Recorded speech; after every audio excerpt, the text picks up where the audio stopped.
Hello, good afternoon, everyone. Good afternoon. It is afternoon, right? Yeah, good afternoon, everyone. And thank you so much for joining us today for Bo Ruberg's talk. The event today takes place on the unceded and occupied lands of the traditional and ancestral Musqueam peoples. And I just would like us to briefly consider how land acknowledgements are so common here at UBC as to risk becoming rote and meaningless. I encourage folks to think about how making land acknowledgements without action risks not only being disingenuous, but even being harmful, especially when we think about how superficial gesture can often take place in the place of meaningful action. On that note, and with Indigenous rights and solidarity in mind, I just wanted to amplify the news of the successful student referendum, which many of you guys might know about already, but which just passed with an overwhelming majority who voted for a student strike to be held next week on March 24th and 25th, Monday and Tuesday, in order to call for UBC to divest from companies complicit in Palestinian human rights violations. And I hope you will all consider how you might support the students and support this action in your own way. Okay, so before I introduce our honored guest, I want to give some thanks to some folks who helped put this event together. So I want to thank my wonderful colleagues, I hope I pronounced that right. Biz. Biz with the Popular Media for Social Change Research Group. I want to thank Pilar Riano Alcala with the Noted Scholars series in GRSJ. Christopher Patterson, also at the Social Justice Institute. Sydney Lines from the aforementioned cluster. Hi. And our brilliant administrators and support team, Lauren Ross and Cam Cronin.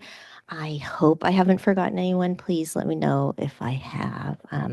Let's thank them with a round of applause. Thank you so much for helping us organize this amazing event. Okay, on to our guest of honor. I'm just so thrilled, and I've just appreciated getting to know Bo a little bit over the last couple of days. Bo Ruberg's work shows us that it is possible to imagine other worlds.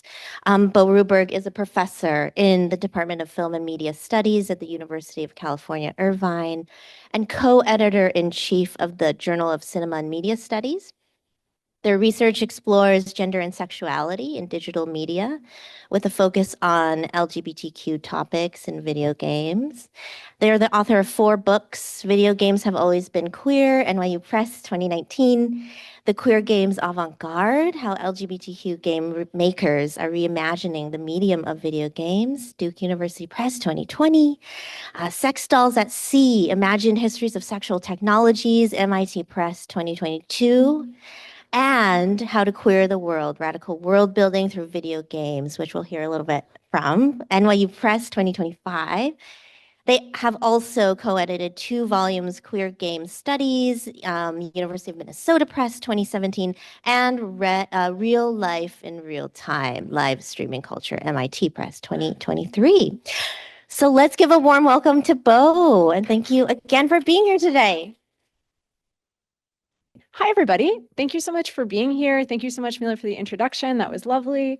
I'm really excited to get to share this work with you, so thank you. I am Bo Ruberg. I use they, them pronouns. I'm coming to you from the University of California, Irvine, which is just south of Los Angeles. And the talk that I'm going to tell you about today is called How to Queer the World, Radical World Building Through Video Games. So this is kind of the plan of what we're going to talk about. I'll tell you a little bit about me and the work that I do, which broadly speaking is about gender and sexuality in digital media. I'm one of those film and media studies scholars who's really on the and media studies side. I'm going to talk to you specifically about this thread within my work that is around queer video games, and then we'll focus in on this idea of queer world making, world building. I'm going to show you a specific game to try and illustrate some of these things, which is this game called Wobble Dogs. And we're going to think specifically about how we might build queer worlds in video games through what's called game physics, the way that bodies move in games. And then we're going to try and kind of open that up and think about how we might use these ideas to build something like a toolkit for queering the world. A bit about me. So I'm coming from a background that's sort of all over the place.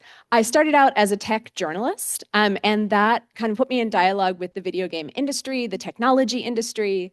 I went to Berkeley for my PhD through the Center for New Media, but also through the Comparative Literature Department, so a very humanities background. I did a postdoc at USC in their game development department, which is where students are learning to make games, do the kind of creative design side. And then I've been at UC Irvine for the last 8 years. For the first half of that time, I was in our informatics department, which is an I school, so part of the School of Computer Science, a very tech kind of orientation. And then I up and moved back to the humanities, where I belong, and joined the Film and Media Studies department. I co-run a lab, a research group of about a dozen PhD students. We call it the CATS Lab, which is Critical Approaches to Technology and the Social. And I'm the co-editor-in-chief of the Journal of Cinema and Media Studies, JCMS. A couple threads in my work that I'm going to just sort of tell you a little bit about as background before we jump into the real stuff we're talking about. I do work on live streaming, which is online live self-broadcasting. It's happening on lots of different platforms. The most prominent in the States, at least, is Twitch, which is often focused on games content.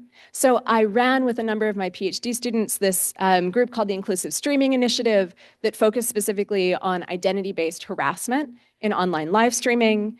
And that kind of transitioned into a specific project I've been working on for the last 2 years, which is on LGBT live streaming, queer and trans live streaming. This is funded through the National Endowment for the Humanities, the NEH. This is not a good moment to be funded doing queer and trans work through the NEH. They have tried to rescind my funding, which currently pays my salary, and that's very scary. But I just mentioned that as a backdrop to this work that we are very much feeling in the States, this very real presence of the precarity of the work that we're doing. That project started as being about how queer community is built through live streaming and also how queer folks experience harassment, discrimination in online spaces. But it's kind of grown over the last 2 years of the grant to think more broadly about how live streaming is really characterizing our digital lives online in lots and lots of ways. So not just on places like Twitch, but also social media platforms like Instagram, YouTube, TikTok. These are places where we're seeing more and more of this live self-broadcasting. But also we are all live streaming right now. Like I am live streaming right now.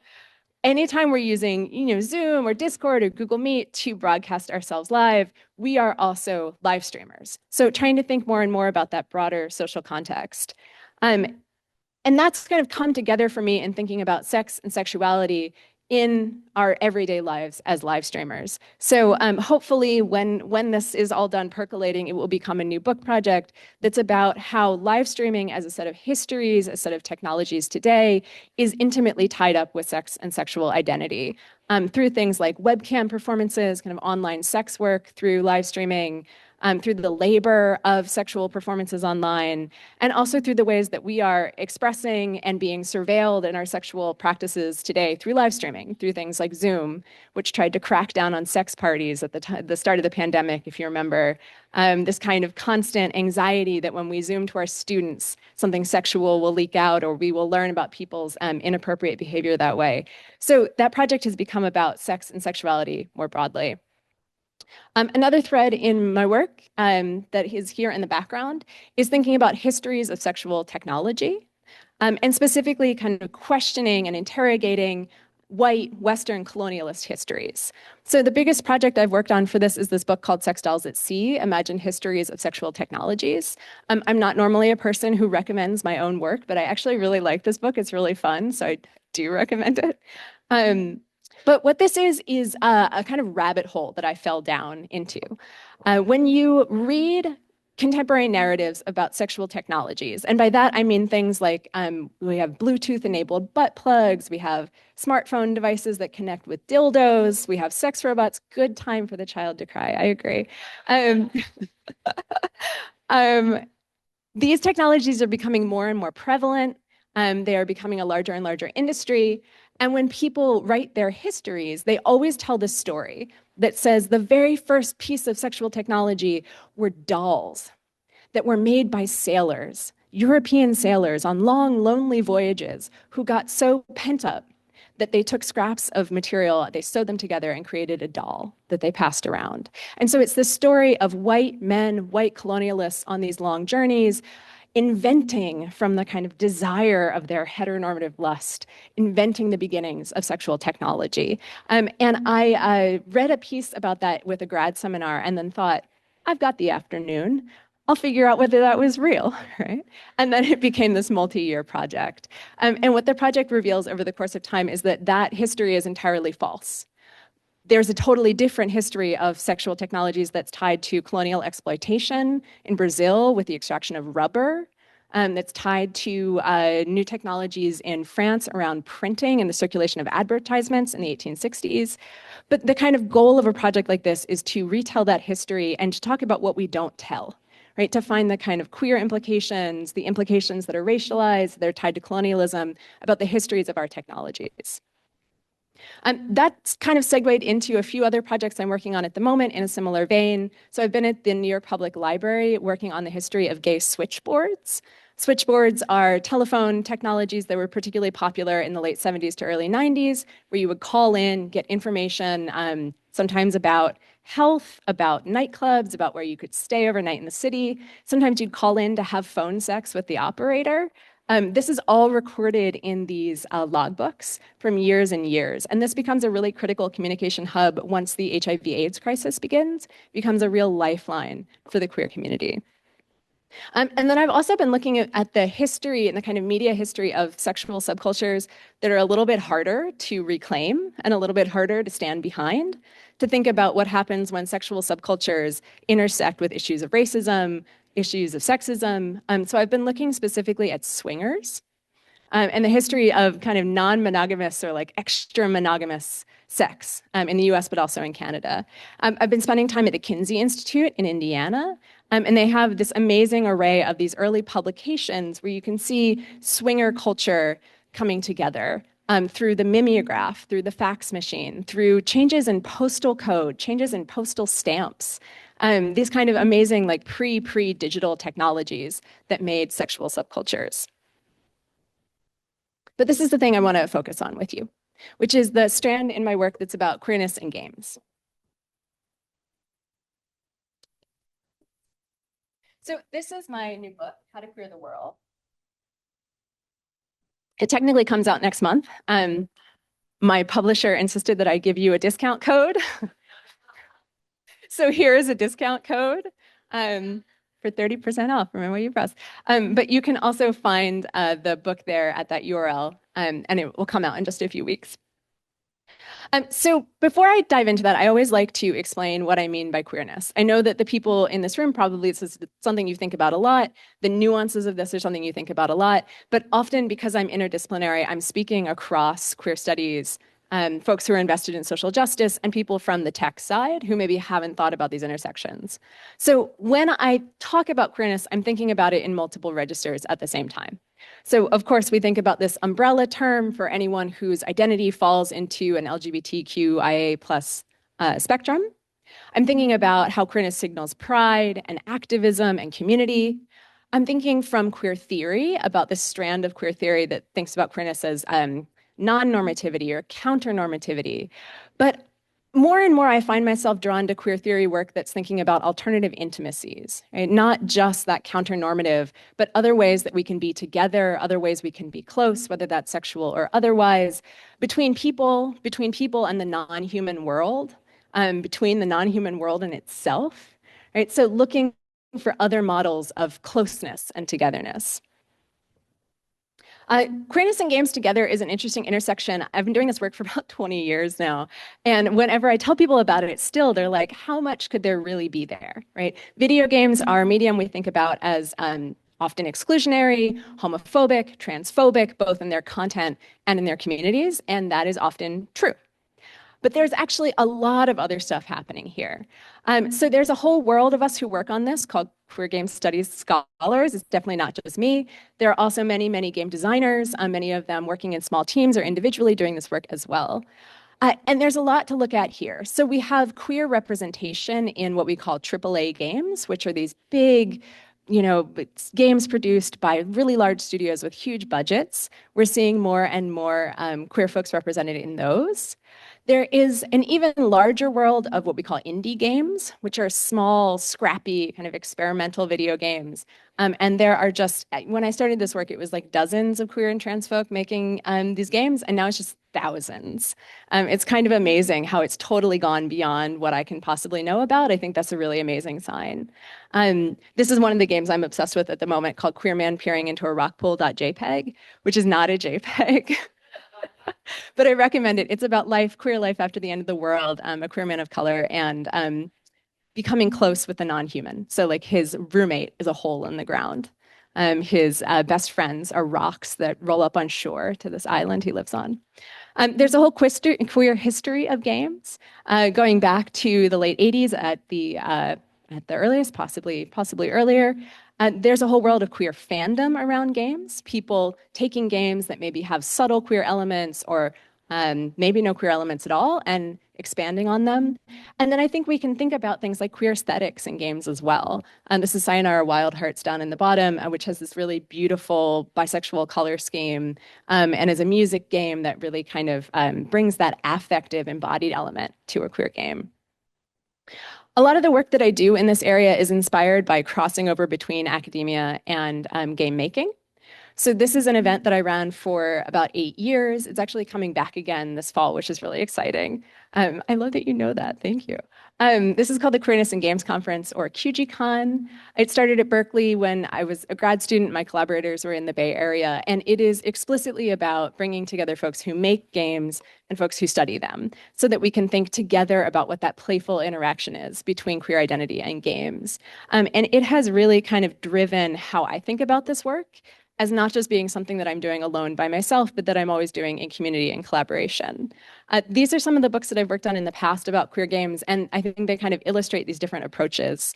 So Queer Game Studies is a collection that has short essays from designers and academics together. Video Games Have Always Been Queer is a book about queer theory and how we can use queer theory concepts to reclaim this medium, even when it doesn't seem to represent queer people. And then the Queer Games Avant-Garde is a collection of interviews and profiles with queer and trans game makers. So really trying to be a community platform for the work that they're doing. But this book takes a pivot.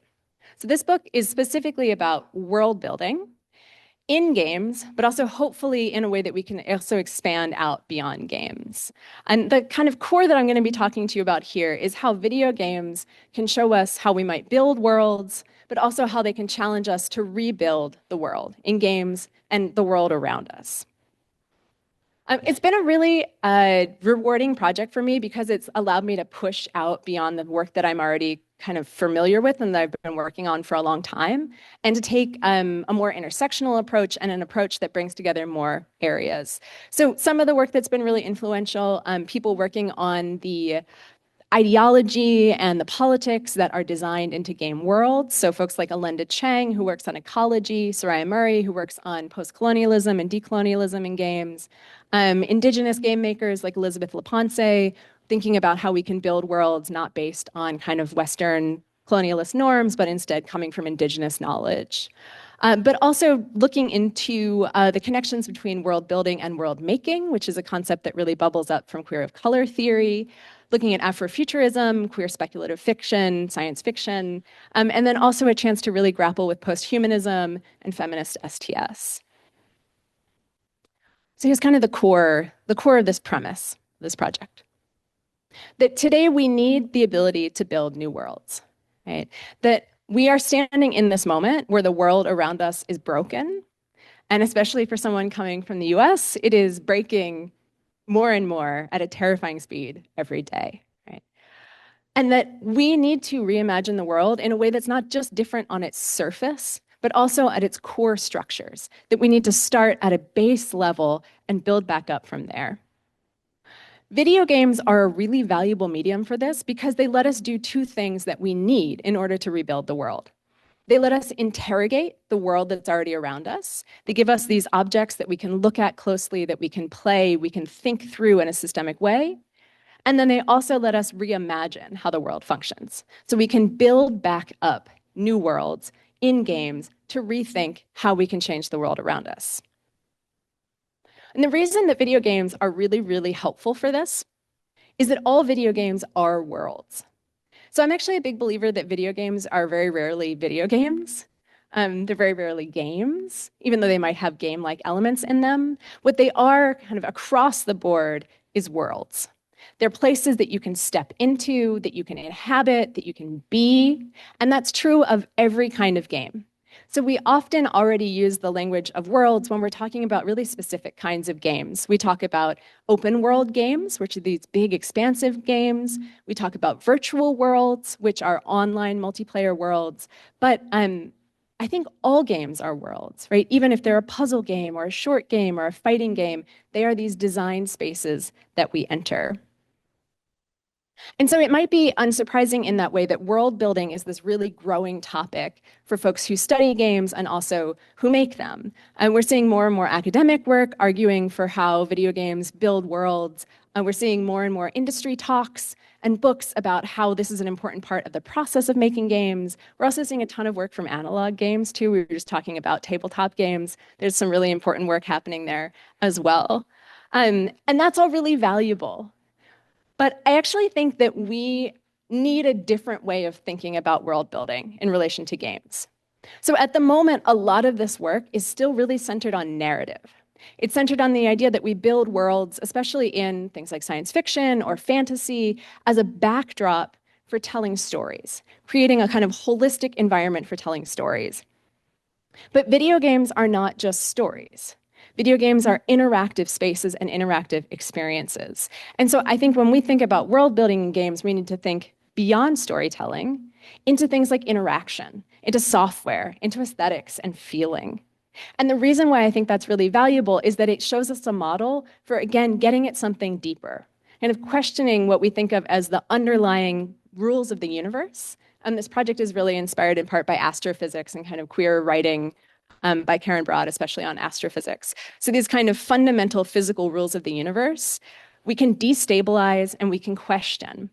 And that has direct parallels to our social world as well. If we think about something like capitalism, the logics of extraction, supremacy, white supremacy, and other forms of imagined ethnic supremacy, these are what we think of as fundamental logics that we can be inspired to rethink and challenge. Because if every single video game is a world, then every single part of making a video game is an act of world building. So that's not just what we see on the surface, it's the code that gets written, it is the mechanics that are designed, these are the like units of interaction.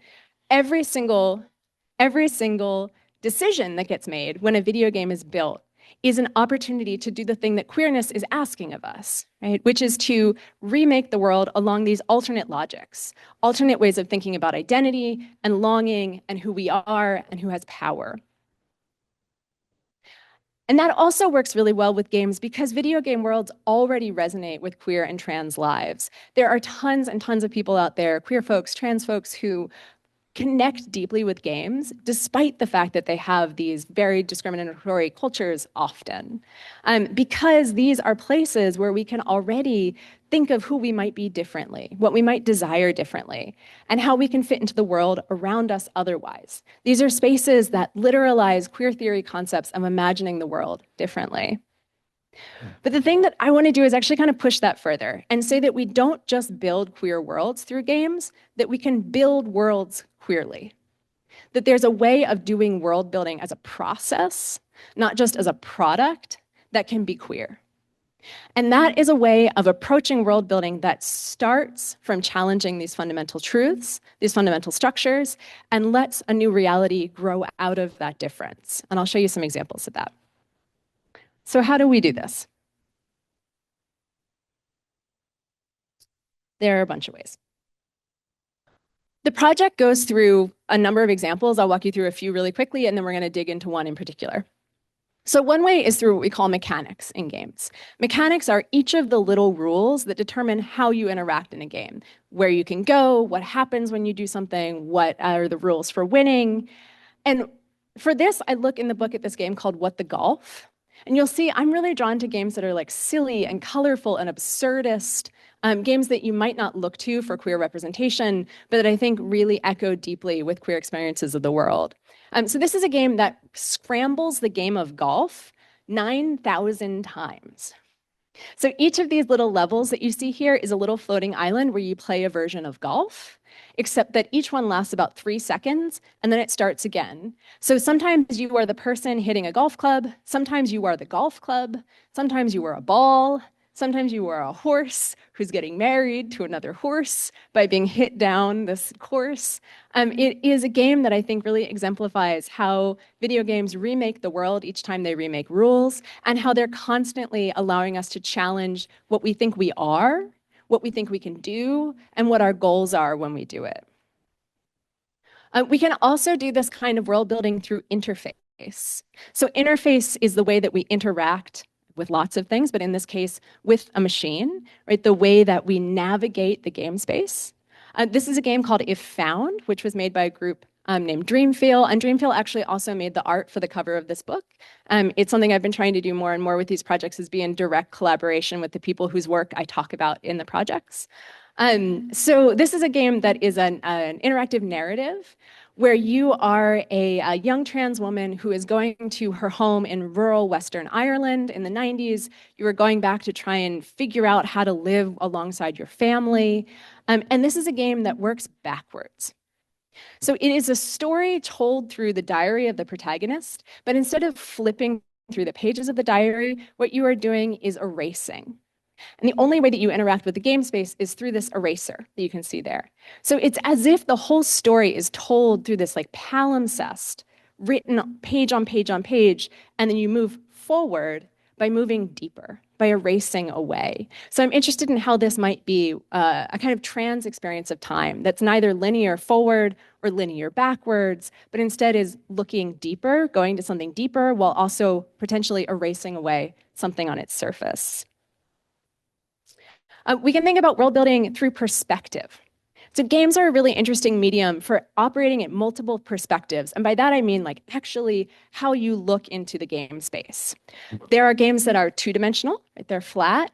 There are games that are three-dimensional. You step into the space. Often you'll hear virtual reality games talked about as four-dimensional. Sometimes you'll see film screenings, right, that have all these other effects, and they're five-dimensional. What that means is up for question. But games have this really interesting other dimension that is worth thinking about here, which is called 2.5D. And 2.5D is a dimension between 2 and 3 dimensions, where you are either a two-dimensional object in a three-dimensional space, and that's what's happening here at the bottom. That's a game called Paper Mario. That's a kind of original game in this area. Or you are a three-dimensional creature, object, in a two-dimensional space. So you are always ill fit to the world, right? The world is not fit to you. The dimension is not fit to you. And I use this by looking at a game called Ollie Ollie World, which is a skating game in 2.5D that does really interesting things with depth. Because since it's 2.5D, you see more of the world. It's a very implicitly queer world with cactus creatures, for example, and ice cream men and these amazing seagulls that are like super buff. That look like they're on like Muscle Beach in Santa Monica. So this very kind of queer, non-human cast of characters that you can see because of the perspective, but you can't access. And so that's a chapter that thinks about what does it mean to build a world that has depth, but that refuses you access into that depth, because you can't actually play moving forward, moving backwards into that plane. So again, a kind of thinking about a decolonial approach to world building, where a world is made, but it doesn't necessarily belong to you. Just because it exists doesn't mean that it's yours to enter into. Thinking about what happens when you take agency out of games. Video games are often referred to as being, really fundamentally characterized by interactivity, by your agency, your ability to do things in the world. So thinking about games that instead take that agency away. And this is San Andreas Deer Cam, which was an online live stream installation by artist Brent Watanabe that is set in Grand Theft Auto San Andreas. So a very well-known, big, very violent video game. But instead of being played by a person, it's played by a deer. Played by an AI deer, an artificial intelligence deer. And the deer is pre-programmed to wander the streets of the city, to explore, and all you can do is watch. All the people online can do is watch. So it flips this game that is about giving you unprecedented levels of control and makes you totally powerless within it. It makes this world that belongs to someone, but is not belonging to you. And here's the example I want us to dig into together. So this is the idea of game physics. Game physics. Game physics are a kind of software, right? Or a use of software. So the idea is that any game that simulates a physical world, and this is lots and lots of games, use game physics. It's a set of fundamental logics about how the software will dictate what happens when bodies interact. So when an object comes in contact with another object, will something splat? How strong will gravity be, right? What will bounce and what will, splatter upon impact? These are all dictated not by the kind of fundamental norms of our physical world. They have to be coded into the software of a game. There is a genre called physics games. This makes physics really apparent. But like I was saying, almost all games have physics built into them. They're increasingly kind of predetermined through what we call physics engines and development engines. They're baked into things like Unity through Unreal, but you can also tweak them. So a game can always change its physics as well. Game physics have this long history of being sold on the promise of realisticness. And what I mean is since the time that they kind of became part of the game development process in roughly the mid-90s, we've always been told as game consumers by a popular market that they are incredibly realistic. So even in the mid-90s, the idea was that this was going to replicate the motions of the body, replicate the motions of the world in more and more technologically advanced ways. This is a little demo in the upper right that comes from promotions for the Unreal Engine. So this is a big kind of major tech industry engine, and it is specifically promoting itself as the most real way of moving through the world. So the idea is that this environment looks so realistic, right? But in reality, game physics have never been real, have never been realistic. We can see that by the fact that they change over time, and actually that they become most visible to us when they break, when they become wonky or strange, or in that sense, queer. This is Jurassic Park Trespasser in the lower right, a game that is really foundational for game physics and is about reaching out to touch or to shoot dinosaurs that is kind of infamous for its floppy, kind of glitchy physics. And these physics are also never separate from cultural issues. They're actually deeply tied to gender and sexuality, and specifically racialized. This is Street Fighter II, which is one of the very first games to incorporate what we might think of as a certain kind of physics. This is a physics that has driven the development of many, many games since. And this is what we call breast physics. So, yeah. So breast physics started emerging in the early 90s, and the idea was that video games were kind of in kind of arms race almost to create more and more realistic representation of the bounce of breasts. This is something that directly sold games in the 90s, so this is not implicit. If you look at the promotional material for mainstream games, it was the best breast physics, the best jiggle physics, quote unquote. And so this is one of the things that really drove the development of the core technologies that have now been baked into so many games. I think it's worth thinking about the racialized aspect of that. Sabrina Strings, who is with me at UC Irvine, has done really amazing work on the history of anti-Blackness as it's tied to the history of fat phobia, and how the body, as imagined in a kind of white supremacist culture, is supposed to be firm, is supposed to be hard, because there's an association between Blackness and the body in motion, body and fatness. So I think it's really interesting what kinds of bodies get to jiggle in video games. It's usually the bodies of white women and Asian women, and that's seen as attractive, something to chase after, which has this underlying level of anti-Blackness. So if we know that the physics that build the kind of norms of contemporary game worlds are deeply rooted in not just heteronormativity, but sexism, a kind of imagined appeal to a straight male player, histories of racism, what can we do to build these worlds differently? What would it mean to have a queer physics instead? And how, if we have that queer physics, might it ripple out, right, starting from difference, like we were saying, to build a queer world? So I think it's useful to keep in mind here work like Sarah Ahmed's writing on how we move through the world. Physics are fundamentally about movement.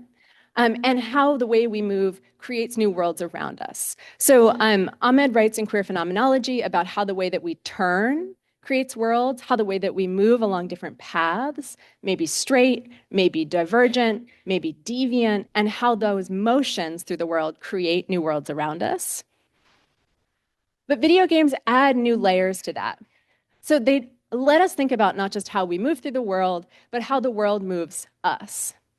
So when we look at gravity. Gravity we think of often through a kind of Western white scientific lens as a constant in the physical world around us, the thing that holds everything together. But gravity in games can be changed. So we can think about a game like Goat Simulator, which is about running around, kind of wreaking havoc on the human world by being this ecstatic goat. This is a game that's floaty. And the idea there is that gravity is kind of unleashed. You can jump higher, you can float more in the name of this like ecstatic play, but it rewires gravity, which is fundamentally a law of attraction. And it actually lessens the attraction between the earth and the creature who you are and changes desire in that way. Games like Nor, which is about playing with food, and this is a level in this game, which I really recommend, where donuts kind of build their own gravity at their center. And so they start forming like donut constellations and almost like little donut planets by sucking into one another. Again, a very non-normative model of gravity. This is the game I want us to really dig into. This is a game called Wobble Dogs. And what Wobble Dogs is going to show us is not just queer movement through the world or how the world moves us queerly, but how we might move queerly in and of our own bodies, right? How our bodies might move in relation to themselves. So Wobble Dogs is a game that is part pet simulator. And a pet simulator is a game where you are simulating the experience of taking care of a pet. It's part dating simulator. But really, what's at the core of this game is the wobble. You'll see that in a moment, but the idea of this game is that you have this pen area. These dogs kind of appear in it. They are, just like you see in the upper right, they have these pink bodies that are going to wobble around. They have these blue limbs. And then over the course of multiple generations, as you play the game, you can breed them together and make increasingly strange dogs as they go through little genetic mutations. So you're seeing on the right here player-made dogs where people will post online their most quote-unquote cursed dogs, the things that they make through these successive generations. I'm going to play you just a couple minutes of this game. This is the very beginning of the game, and I just want you to see. Oh, thank you. I just want you to see kind of what that motion looks like. So what it looks like when the dogs move. Yeah, and let's see where.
A little bit part.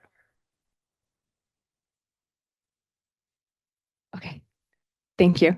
I love that part at the end where that one dog just goes bloop inside. Okay, so this is a game, as you can see, you're seeing these opening moments of taking care of the dogs. But the thing that's really striking here is that queer wobble. So I think this is a form of motion we can think of as queer in that it defies that draw to realisticness that we saw was so tied to gender and sexuality in normative ways. It's not trying to be realistic. It's trying to be appealing in and of itself, or it's trying to be really just itself. It resists that racist ideology of wanting the hard body and not the wobble body. It leans into the wobble body. It embraces a kind of non-binary way of being. So this is a non-Newtonian way of moving. It's not hard, it's not soft. For folks who think about physics software, it's an interesting scramble between what we call soft body physics and hard body physics or rigid body physics. And then it also really centers this kind of animacy that is non-human. I like thinking about these as like little Turkish delights or like little Jello blobs. And really calls to mind for me work like Mel Chen's work on the kind of animacy that lies in the non-human. But if you were looking at this game with your queer theory hat on, your queer studies hat on, that's actually probably not what you would notice first. What you would notice instead is the way that reproduction works in this game, which is decidedly not normative. So I told you this is a game about breeding dogs, but the way that you do that is through this scramble of the human, the non-human, the animal. So first you pupate a dog, like it gets sucked up into a pupa like a caterpillar. Then it hatches, and what hatches out is an egg. You fertilize the egg, and then you go into this breeding simulator we'll see in a second, which is this kind of like Tron-like space. You pick two dogs to breed, and then you smash them together. And it creates a fertilized egg, of course. So I'll show you what this looks like so you can see it in action. And Demon, that's the only other video if you want to turn up and down.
Okay. So let's go back to that for a second. So just to give you some context on that, none of that has anything to do with anything. So this is not the kind of world building that we tend to talk about often when we're talking about video games and world building. It is not creating a holistic narrative universe. Those runes that you saw mean absolutely nothing. They never come back again, right? That giant robot dog, there is no story for. This is entirely a kind of montage, a cutting together of these elements without an attempt, with a real resistance to create something like a holistic narrative world. But the thing I really want you to know about this is that this is not just a set of decisions made by the person who makes this game, and we'll talk about that in a sec. This is a world that is built by the queer physics itself. The physics of the wobble is the thing that is driving this world building. And the way that we know that is this. So this game is made mostly just by one individual, Tom Assel. It was built between 2016 and 2021. He did have some help towards the end when he was close to releasing it, but largely it was a one-person project. And unlike a lot of other game developers, he left this really amazing record of his entire process in the form of what we call a developer diary or dev log on a forum called TIG Forums where people talk about game design. But he left 36 pages of forum posts about his process. And that's not 36 posts. That's 36 pages of post after post after post. Talking about his process, they're illustrated by these amazing GIFs, which are the GIFs I'm showing you. And here's how he starts out. So he starts out by saying, I've been working on this game for just a little under a month now. The core gameplay is still sort of fuzzy. So the core gameplay being like the full, how do you say that? The kind of like basic way that the game is structured, its basic rules. It's still sort of fuzzy because I'm trying to let the tech drive the specifics. But the main idea is that I want you to make a monster, I want to make a monster raising game where you raise these little physics babies. I've been really happy with the personality that's coming through the motions. So we see he's starting from the physics, he starts from emotion. And I will say, as a side note on the ethics of this part of the project, it's not usual for game studies to be studying specifically somebody's notes like this. It's quite personal. Often instead, we're studying the finalized product. And so I did reach out to Tom Assel and I wanted to let him know, this is public, but I want you to know that a book is coming out that's entirely about how your game is super gay. um, Heads up. And it was a really lovely moment because he wrote back and was like, as a queer game maker, it really is meaningful to me that this was visible to somebody, that this connected with other queer folks. So just on an ethics and methods standpoint, that was really valuable to me. So he says he's starting from the personality of the wobble, and this is the personality. These are some of his very first gifts. And what's happening here is that he's created these creatures that are not even dogs yet, that have two rigid bodies, two hard squares, connected by a central ball that's pivoting as they move. And this is the personality he's going to come back to again and again. Over the course of the coming years, he tries all of these ways to get these dogs to walk, to move. So he's not using pre-made animations, as would often be common in a more contemporary game, in a game made around this time. Instead, he's building the physics from the ground up. So he wants the dogs to move, and he is separately controlling every single one of their limbs and spends months and months just trying to get them to walk forward. And the thing we see throughout this time is he is coming back again and again to that wobble, how to get it just right, how to get it to feel just right. There's a moment where he tries to skin the dogs, like put another appearance around them to make them look more realistic. That's the golden retriever you see here. And the people following along the forum are like, no, give me back the wobble, give me back this dog that makes its motion so apparent. And so he moves it backwards. He stays with this very basic dog so that he can really emphasize the wobble. Along the way, he tries many times to give this game a story. We see these moments where he has these revelations. Like he wakes up one day and is like, it's going to be a game that's about building these giant pens. And then it'll be like a month later and he'll be like, that didn't work. And then he tries once to make instead this game into being about making commercials where you breed dogs who can sell things and you make money. And you're seeing on the right a commercial for pills, for some kind of medicine. Right? That doesn't work.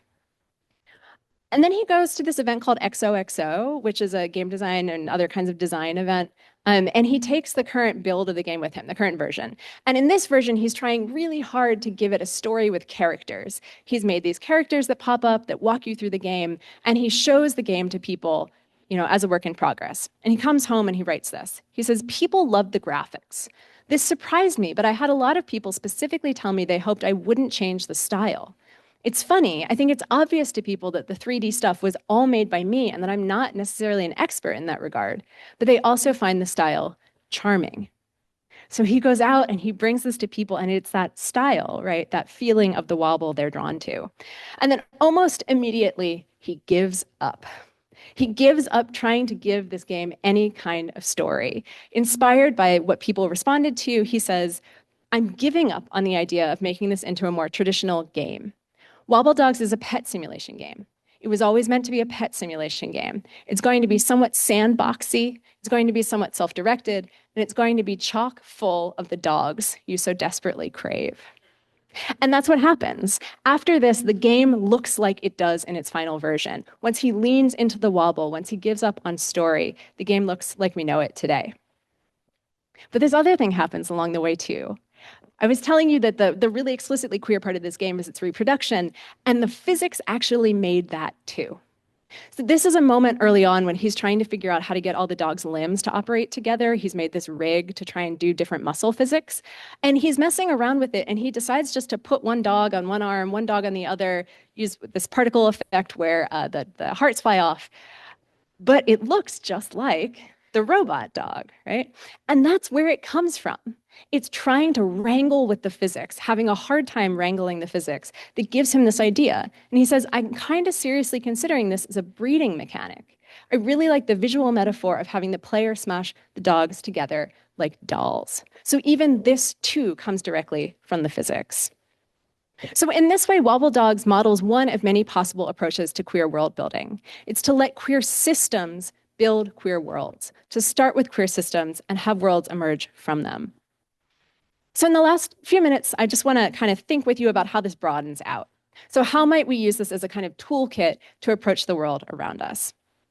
The project goes through a number of different provocations, and the idea here is that they might be useful for people who are designing games, designing other kinds of worlds, but also that they are designed to be provocations for activism, for community organizing, for going out into non-game spaces. So 1, always be rebuilding the world. Establish rules to discard them.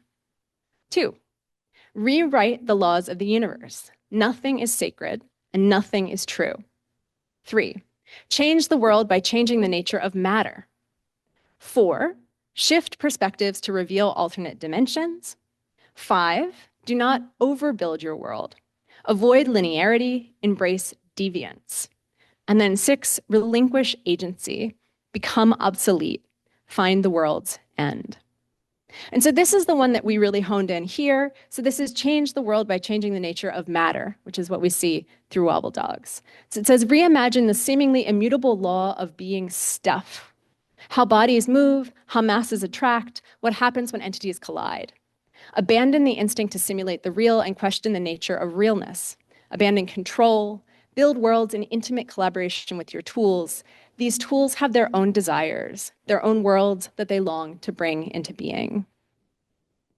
So I'll leave you with just a couple thoughts about what it means to build the world queerly, which are things that are on my mind in this very troubling moment of US politics.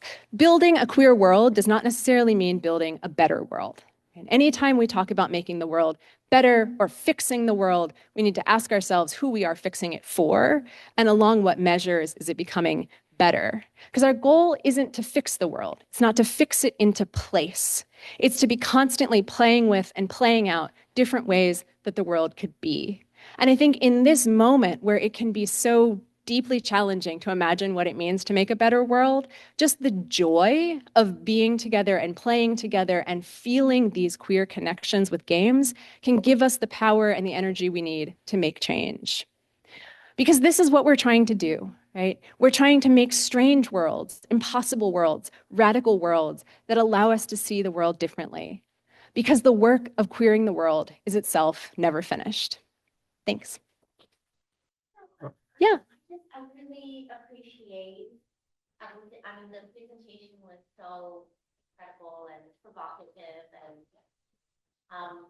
the final kind of suggestion, because I often do tell my students that, politics, oh, thanks, Biz, that, so much of what we find frustrating about politics is that it stems from a failure of imagination.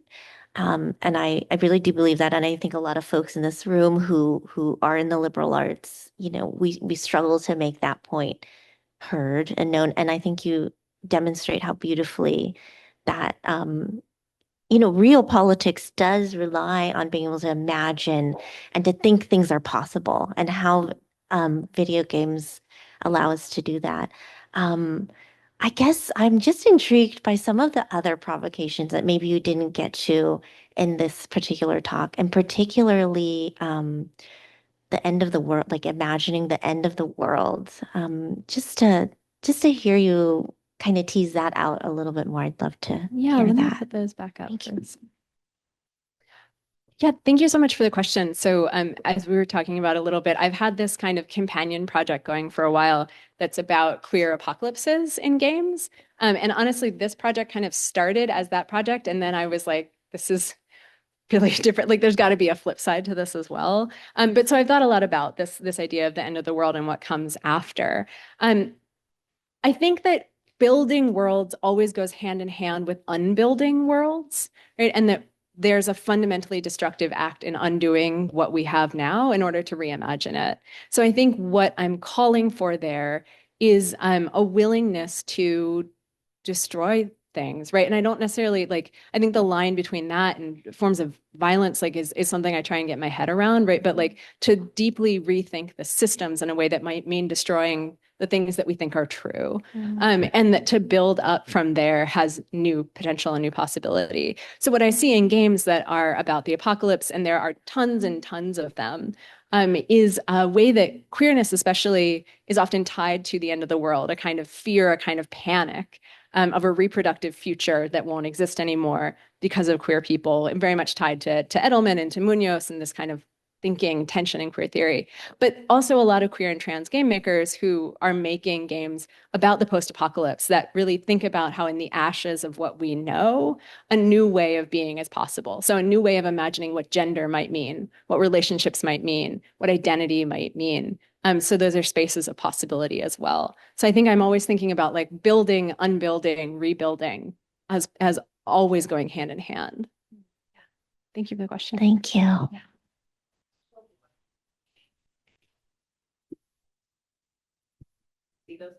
I can read it out to you. No. Okay, so we have a question from an online participant.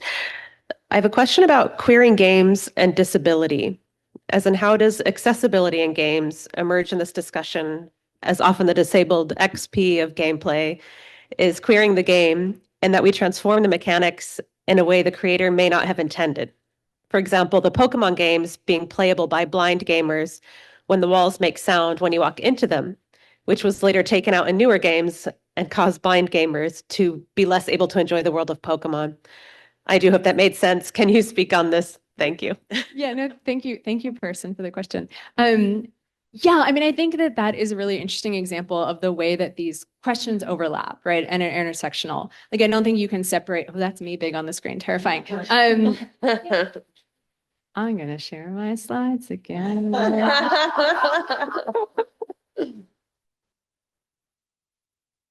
Much better. I think that these questions are all kind of overlapping and related to one another. So I agree that there are a lot of things that we might think about with disability in games that can have parallels to or be tied to queerness in games, the experiences of players of color and creators of color, to questions of indigeneity in games. And I think one of the parallels there, not that they're all the same, but some of the parallels are questions around like intention, player intention, design intention. So what does it mean to take a game that maybe wasn't designed for blind players and to play it in ways that work for you or that bring something new, a new dimension to it? Similarly with games and queerness, there are lots of games that are not designed explicitly for queer people that queer players then take up and use in new ways. And that might mean thinking of new narratives, shipping characters, right? Imagining relationships, queer relationships between characters. It might mean failing at them or playing them in ways that are not designed to win. I'm a big fan of playing in ways you're not supposed to play. I'm a pain in the butt to play multiplayer games with. I really don't recommend it. But I think that there are definitely parallels there. And I think there are also big overlaps, especially in neurodivergent communities between queer players, trans players, and folks with disabilities. And so I think a lot of those same strategies of taking a game and making it your own do have similarities as well. Yeah.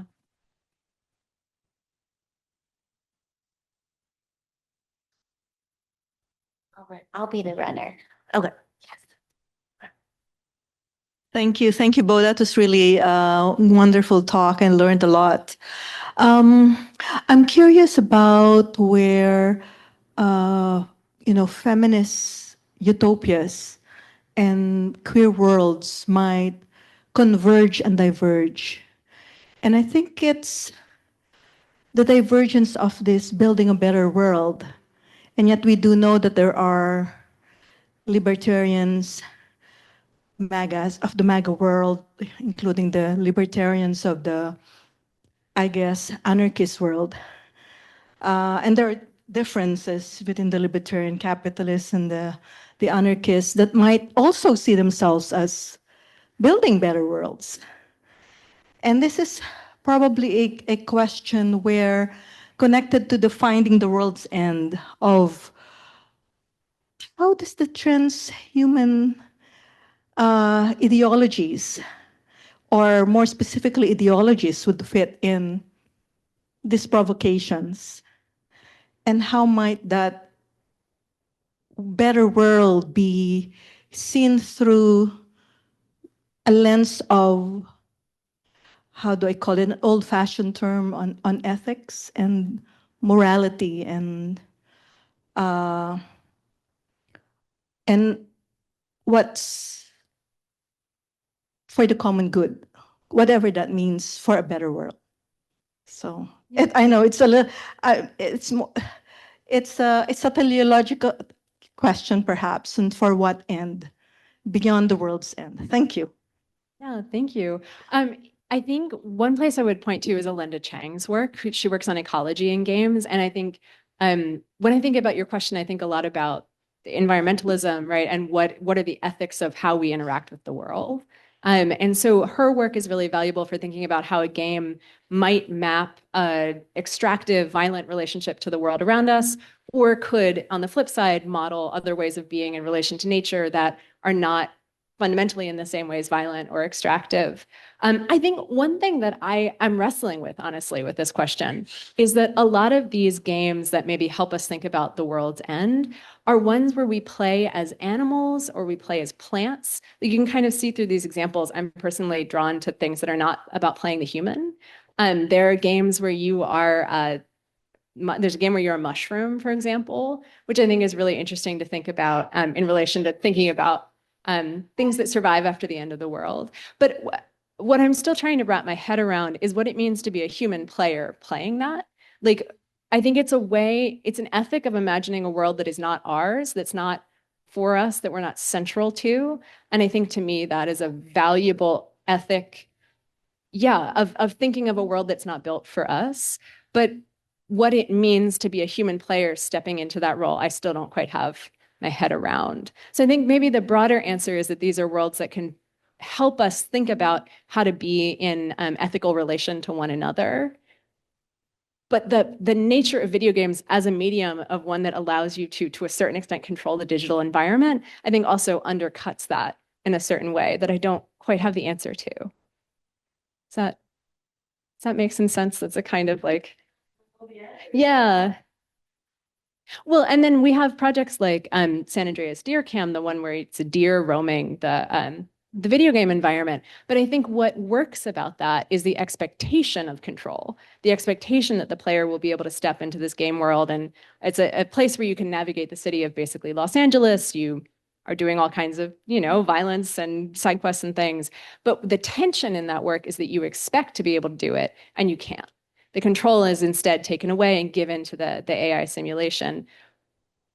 But it's still that desire to or expectation of having agency that draws you into it. So and I guess I just wonder if video games can ever get past those issues of power and who they place in power when they represent these worlds. I'm not sure. Yeah. But thank you for the question. Thank you for the talk. This is a question that's more or less like a thought that it's kind of like developing. I'm not quite sure exactly myself where I want to go with this, but I'm really intrigued by your third point where you say that change the world by changing the nature of matter. As someone who is, a dialectical materialist and very focused on kind of also interested in changing the world through matter or materialism. And the core idea is always, okay, in order to change the world, materialists say you have to change the material conditions of a person, right? Finances, their way of living, the accessibility to resources, etc. So I was just generally interested on your idea or on your point in regards to kind of that third point you're raising. And also how that relates maybe also even to resources in video games, right? There's even games that are about world building. They're sometimes, not often, not always, they are bound to resources and having the resources to build something, right? In order, like, for instance, if you want to build a chair in the video game, you need 5 pieces of wood or something like that. I don't know how many resources there are, if there are at all any in the game that you proposed earlier, the wobble dogs. But I just wanted to hear if you could like elaborate that a little bit more. I just wanted to hear what you have to say about this. Yeah, no, I mean, I agree that that's a really common trope we see across lots of kinds of games. So if you have come across Minecraft, for example, if there aren't, even folks who maybe don't play a lot of games may be familiar with it. It's fundamentally based on this logic of extraction, right? Of going and finding a material, digging it up from the ground, or finding it in the environment in order to build things, very much based on the logic that like gameplay is about accruing the material, recombining it into a new material, right? And that what it means to survive in the world is to find and properly manage like the accrual of material things. Gosh, it's not something that's central to a lot of these games, in part because, again, I do tend to work on things that I find myself drawn to, and I don't like that kind of gameplay. But I think it's fundamentally questionable. I think we see it in games like the Pokemon games too. Anything it's about collecting the animal, collecting a like full collection. I guess maybe what I would advocate for is like a different approach to the material, right? Like one that's not about a consumerist model or a consumptive model, but is instead about what you are and like what the world around you is, and sort of shifting to thinking about the material as like a condition of being as opposed to a condition of consumption. Yeah, but there's another one that I think is so baked, the logic of that as a mechanic, the pulling a material, using a material is so baked into the norms of game design that it's very hard to get away from. It's something that if anyone has taught video games or taught game design, it's always really hard to teach the students who love games and have been playing games for forever, because what a game is supposed to be and things like, that you get materials, you use them, like it's very hard for them to question that. But if you teach game design to students who really don't think of themselves as gamers, who haven't done a lot of this, they have this imagination, like you're talking about, this fundamental imagination, because they're not yet tied to the baked in norms of how this medium functions. So I think that's one of those things that I think is so hard to get away from until we get back that imagination.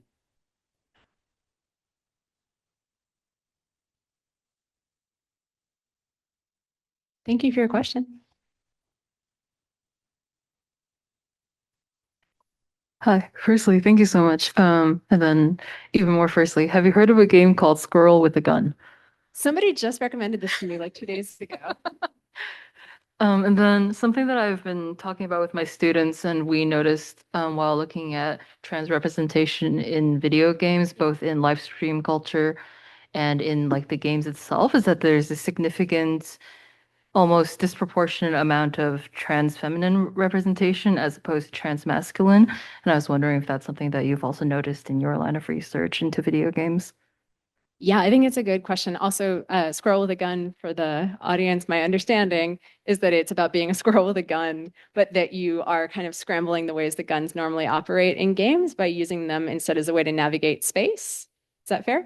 Okay, cool beans. I will play it. Yeah, I think that that is right for the most part. Like I think maybe the way of phrasing that instead of that we have primarily trans feminine representation in games is like what gets elevated to the level of broader awareness, both within mainstream games, which don't do much or a great job of trans representation in general, but I think you're right, trans femme representation is broader, but also within this whole world of queer and trans independent games, that there are some more prominent and visible trans femme game makers and the work that they make, and not as many trans masc game makers who have been kind of risen to that same level of visibility. I think the question of why is interesting. I don't know that I'm ready. I have to think about why, right? I think, yeah, I have to think about why. I have to think about my own like assumptions in there too, because I think there's maybe an answer that you might give that has to do with like who is encouraged to go into game making in the first place, and is that folks who then identify as trans women. But like I think what I'm trying to undo in my head though is the like inherent gender assumptions that go along with that too. The idea that trans women would be more drawn to game making or would have more experience leading to game making than trans men. I don't know. I need to undo it in my head, I think. But I think you are right. And I think it's worth looking for other examples. So one person whose work I'd really recommend is Squinky. So it's Squinky, Squinky. They are based in Montreal. They're non-binary and transmasc, and they do really amazing work that is, I think, different in a lot of ways than some of the other trans work that we see.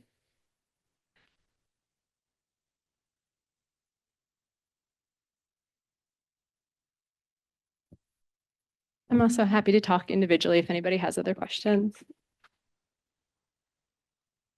Any other questions?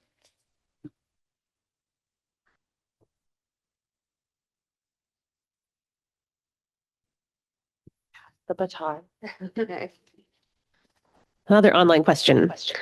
So this person has a question about the translation of these games. I'm not sure if it covers the scope of your research, but has any of the games you've mentioned in your talk been translated into another language? If yes, how is the queerness reflected and recreated? Some of the things you mentioned were reminiscent of some translations of LGBTQ books for kids, for instance, and how graphics and character designs are changed for the sake of censorship depending on the norms of the target culture, such as replacing human characters with animals to indicate to the kids in the target culture that such queer relationships can only happen between animals but not humans. I hope my question makes sense. Thank you. It does make sense. Thank you, person. I'm trying to think if any of these have been specifically translated. They don't necessarily all come out of a predominantly English language context. Some of them are from Scandinavia, some of them are from Asian game makers, but I don't know of any that have been explicitly translated. I'm trying to think. I feel like maybe Butterfly Soup has, which is a interactive novel made by Brianna Lay that is about a group of queer young women and trans masc folks and kind of in a combinations of different romance scenarios. But I think when we think about that in the history of games, the anecdotes that more often come up have to do with times that media has been transported from often the stories revolve around media coming from Japan to the US and the queer implications being kind of sucked out through translation when they come to the States instead. And so that process for games is called localization, where it's not just translating the words, but also other forms of content. The idea is that they're localized to the culture that is then going to be the new consuming culture. So there are some examples that come from kind of the classic history of games circulating from Japan to the US, where trans characters, that transness is sort of swept under the rug, queer relationships are rewritten. So there are some examples of that.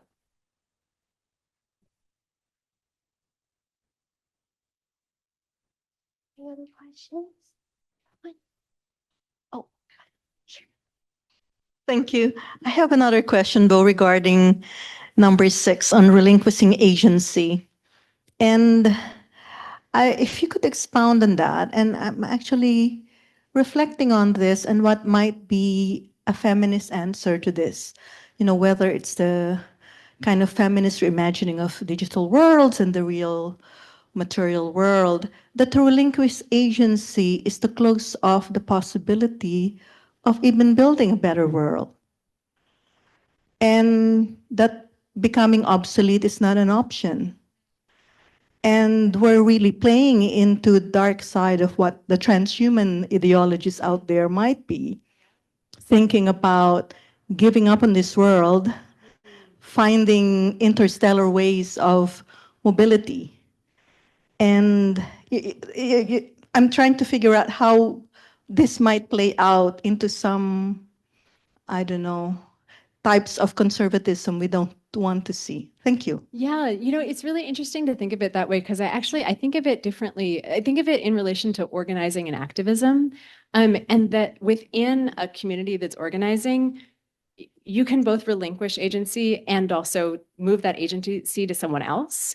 So I think of it a little bit more as like, so I ran this conference for years. Now new people run this conference, and they should. It's amazing to see the people who were kind of a next generation of this kind of queer games organizing. Now they are in charge of it. And I think part of that process for me, from an activist standpoint, is to recognize my own obsolescence there and to actually be okay with that obsolescence, right? That's a concept that perhaps we draw from technology, but to relinquish my own sense, right, as now a full professor, that I should be the one who's there setting the narrative of what that conversation is, and instead to like step back from my agency, find a kind of end for myself that along the way passes agency, passes control, possibility for world building to the people who are not me, if that makes sense. So it's what we call in planning intergenerational sustainability. Very much so, Okay, yeah. Okay. Yeah, which goes, but I think does go hand in hand with a willingness to let go of something for yourself, right? To like listen to and respect what comes before while being willing to let that go to the next people who you trust to do the world building. I think two more questions on this side. Hi, thanks for your talk. I really like your talk. I have a really broad question. I think you mentioned like uh the game creator like thinking about like resist trying to like resist the realness of the world, and I was thinking like how to what extent the new world like have some resemblance to our real world, like what how to balance like how which parties like have some resemblance of the our real world, how like which parties like the creation of totally different like opposite or opposite of our world in this new world. Yeah, no, thank you for the question. I think it's maybe different every time, right? And this is why sometimes when I talk about queer games work, there's someone in the audience who isn't necessarily coming from this sort of academic context who will say like, well, right, but how do I do it right?